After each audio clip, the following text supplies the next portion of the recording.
Olá, amigos e amigas.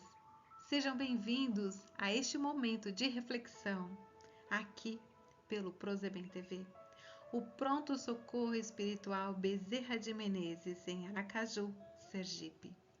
Estamos aqui para refletir sobre a nossa espiritualidade através de uma mensagem de um livro espírita. E se você gosta dos nossos conteúdos, deixe o seu like para ajudar o conteúdo do canal Prozeben TV a chegar para mais pessoas. Hoje nós trouxemos o livro Paulo e Estevão, de Emmanuel, psicografado por Francisco Cândido Xavier. Esse livro é composto de duas partes. Na primeira parte, fala sobre a vida de Saulo, até o momento em que ele encontra com Jesus a caminho de Damasco. Na segunda parte, fala sobre o trabalho que Paulo teve e que se propôs a fazer na divulgação do cristianismo e por onde ele percorreu. Mas no capítulo 9, fala sobre a prisão de Paulo, o prisioneiro do Cristo, quando ele foi encaminhado para Roma para ser julgado. Ele foi de navio, e o navio Andramítio da Mísia, em que ele viajava junto com os seus companheiros, chegou então a Sidon, e o capitão do navio, Júlio, permitiu que Paulo se encontrasse com os seus amigos na praia. E em todos os lugares por onde ele passava, se viam as despedidas entre exortações de esperanças e muitas lágrimas. Paulo já estava bastante conhecido de vários povos na região, porque ele já tinha andado por muitos lugares e criado muitas igrejas. O comandante e a tripulação estavam atentos às palavras de Paulo sobre Cristo, acompanhando, admirando o desenrolar daquele trabalho. Era como se o Cristo estivesse próximo e seguindo de perto a evolução e a redenção da humanidade terrena já desde os seus primórdios. Então, eles seguiram de navio, passaram pela Fenícia e depois pelas ilhas do Chipre. Nas proximidades da Panfilha, exultante pelo dever que estava cumprindo, eles aportaram em Mira, na Lícia. Ali ocorreu um fato importante.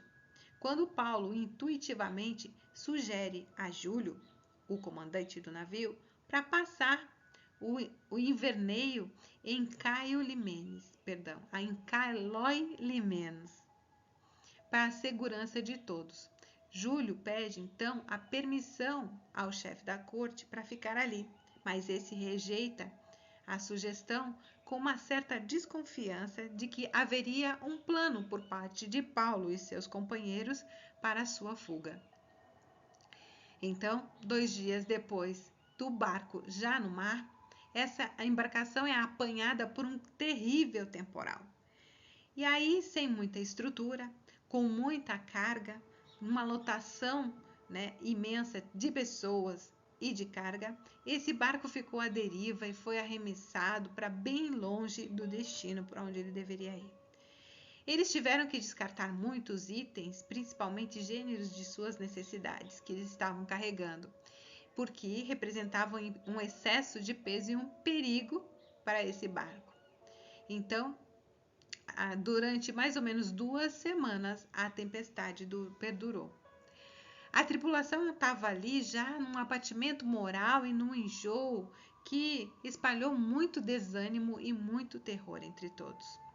Paulo buscava atender a todos o quanto podia, aproveitando a oportunidade para falar sobre a passagem da existência humana para a vida espiritual, que se assemelhava àquele instante amarguroso que eles estavam vivendo naquele barco, em vários e vários dias. E dizia para não ignorarem que todos haviam sido avisados daqueles perigos no último porto por onde eles estavam. E, inclusive, receberam o convite para ali parar, livre de acidentes destruidores. Mas, entretanto, eles buscaram o mar, o alto mar, de vontade própria. E aí Paulo dizia que também Cristo Jesus nos concede os celestes avisos no seu evangelho de luz, mas frequentemente nós optamos pelos abismos das experiências dolorosas e trágicas, porque muitas vezes nós queremos o caminho mais rápido, o caminho mais fácil, aquele que a gente imagina que é mais fácil, sem ter noção dos percalços por onde a gente vai passar. É mais ou menos o que diz no Evangelho sobre a porta estreita. A porta estreita é aquela mais difícil da gente passar, aquela que a gente precisa se conter, se conhecer e se melhorar. Bem, observando que todos se abraçavam e se confraternizavam naquela angústia comum, Paulo aproveitava para inspirar-lhes as reflexões a respeito da espiritualidade. E ele dizia assim: contemplemos o quadro dos nossos sofrimentos. Vede como o perigo ensina a fraternidade imediata. Estamos todos aqui, patrícios romanos, negociantes da Alexandria, plutocratas da Fenícia, autoridades, soldados, prisioneiros, mulheres e crianças, enfim. Embora diferentes uns dos outros, perante Deus, a dor os irmana nos sentimentos para os mesmos fins de salvação e restabelecimento da paz. E ainda Paulo dizia que acreditava que a vida em terra firme seria muito diferente se as criaturas lá se compreendessem tal como acontecia dentro daquele barco, naquelas vastidões marinhas. Interessante que quando a gente passa ou conhece algum intempérie da natureza que traga sofrimento a alguém ou a uma comunidade, todos se compadecem e, independente das suas origens, das suas crenças, todos querem se ajudar mutuamente. É desse sentimento de fraternidade que Paulo fala, quando todos ficam iguais perante a Deus, onde os títulos não falam mais do que a fraternidade e a humanidade de cada um. Bem, decorridos 14 dias de tempo ruim, eles chegaram à ilha de Malta. O comandante da embarcação, mesmo orgulhoso por se sentir humilhado naquela situação em que Paulo conduzia com tanta leveza e tranquilidade, sugere a 2 soldados que o matem. Mas Júlio, o comandante da embarcação, outro comandante da embarcação, se opôs, envolvido pela transformação espiritual à luz do Evangelho Redentor, que estava lhe abrindo um caminho de luz dentro do seu coração, naquele convívio com os apóstolos. Os presos que sabiam nadar se atiraram à água e nadaram, os demais se agarraram aos botes improvisados e todos foram para a terra firme. Estava muito frio naquele dia. E como não tinha um lugar para eles abrigarem a todos, eles decidiram então fazer uma fogueira. E então, nesse momento, uma serpente pica Paulo, que serenamente a coloca na fogueira. Todos ali que viram aquela cena ficaram preocupados com o tipo de animal peçonhento e muito perigosamente venenoso. E até contando ali alguns, agorando o momento em que Paulo sucumbiria ao veneno. Paulo, no entanto, aquecendo-se como lhe era possível, observava a expressão fisionômica de cada um e orava com fervor, não só por ele, mas por todos que estavam ali. Timóteo, que o acompanhava, preocupado, o contou do que as pessoas estavam dizendo ao seu respeito. E o interessante foi a resposta de Paulo, dizendo a ele: não te impressiones, as opiniões do vulgo, da multidão, são muito inconstantes. Tenho disso experiência própria. Estejamos atentos aos nossos deveres, porque a ignorância sempre está pronta a transitar da maldição ao elogio e vice-versa. É bem possível que daqui a algumas horas me considerem um Deus. E é interessante como a multidão angaria as pessoas para suas opiniões sem reflexões mais profundas. E aí, muito juízo incorreto, muito fake news, como a gente vê, acontece, inclusive em prejuízo das pessoas. Mas o interessante é que Paulo permanece tranquilo diante das opiniões das pessoas e se concentra na sua fé. E ele realmente melhora daquele mau momento. Então, o mais alto funcionário de Malta, chamado Públio Apiano, chega naquele local e ordena as providências para socorrer os náufragos e acomodá-los. Júlio, em consideração, pede que Paulo seja acomodado junto com ele e fala dos seus feitos, né? Os seus últimos feitos. Públio fica satisfeito em saber e pede que deseja experimentar as virtudes desse santo que veio do povo de Israel, porque ele tinha um pai doente. E apresenta-lhe o pai, o velhinho que ardia em febre mortal. Assim que Paulo lhe dá atenção especial, já mostra imediato alívio e rende-lhe graças aos deuses da sua crença.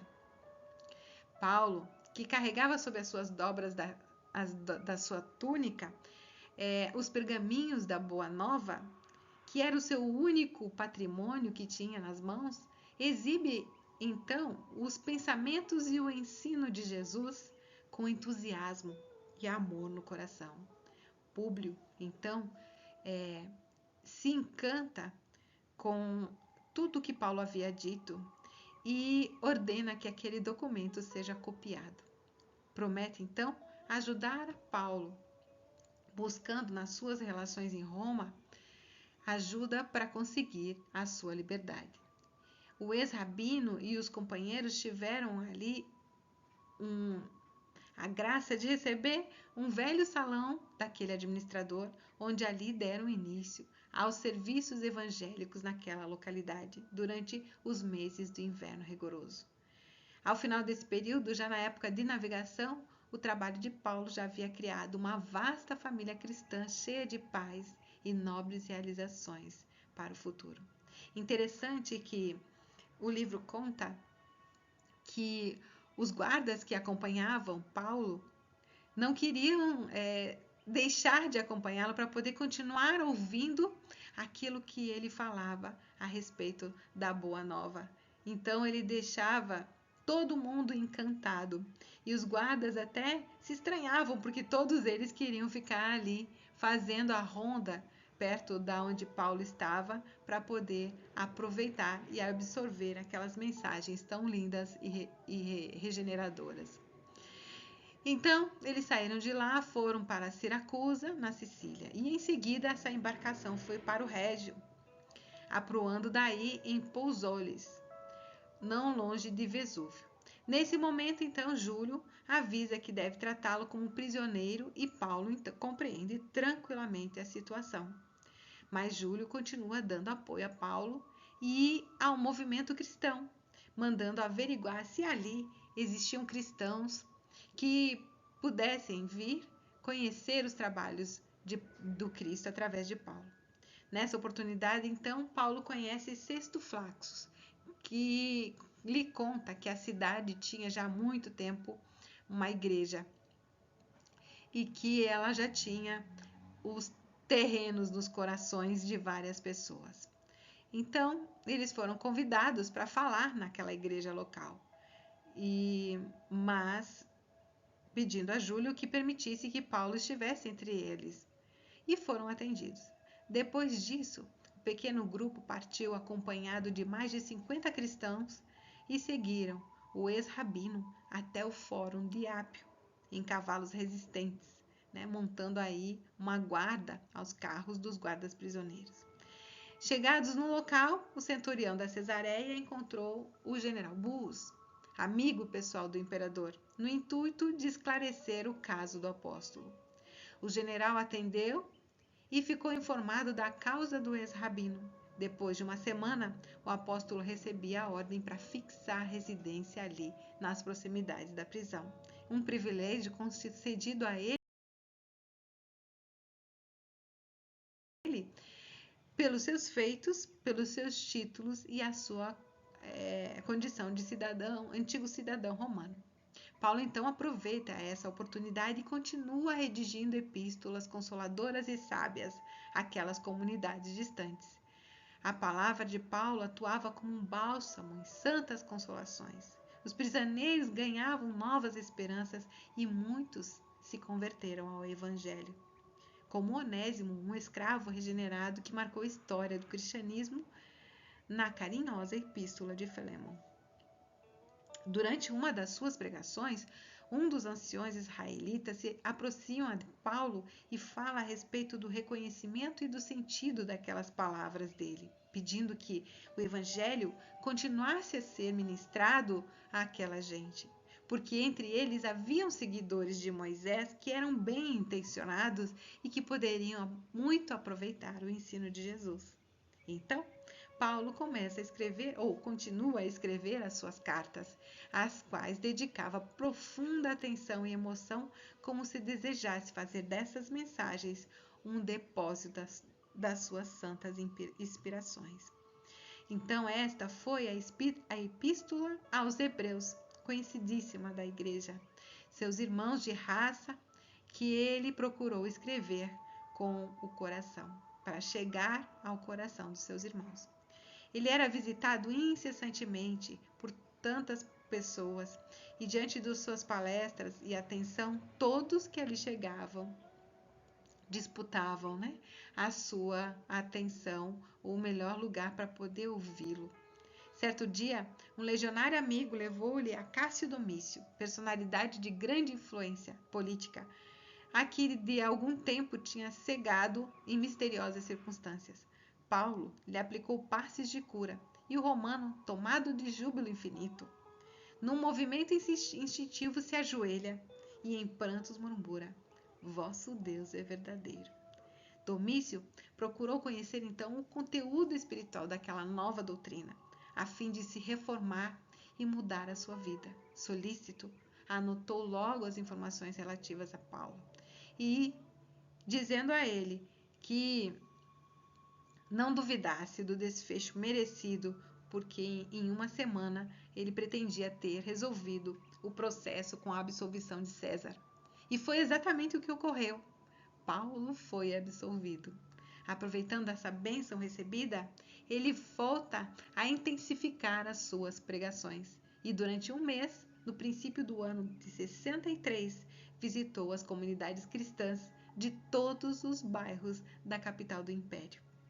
Vejam que trajetória linda, que maravilhosa história, para nos conceder a esperança de, apesar de nós termos as nossas dificuldades, as nossas barreiras, nós podemos pensar como Paulo, podemos pensar nas atitudes de Paulo, que não se rendeu à culpa, que não se rendeu ao medo, mas se rendeu à esperança, à fé e à sua boa vontade de estudar e propagar as boas novas do Cristo, o reino de Deus para todos nós. Que a paz do Senhor esteja conosco e que esta reflexão nos traga muita alegria de viver. Que assim seja. Vamos fazer a nossa oração? Querido Deus, muito obrigada por esse momento maravilhoso, onde despertamos o nosso coração e a nossa fé para estarmos junto de Ti. Agradecemos aos missionários maravilhosos que estiveram e estão aqui nesse planeta, nos ensinando, nos dando força e coragem com os seus exemplos de fé, de amor e de persistência no bem. Que a paz do Senhor nos envolva a todos, nos eleve o coração e que possamos prosseguir na nossa jornada com fé e confiança. Que assim seja. Até a próxima. Não esqueça de deixar o seu like, se inscrever no canal, ativar o sininho para os novos vídeos que surgirem e compartilhar com os seus amigos e com os seus parentes. Muito obrigada e até a próxima!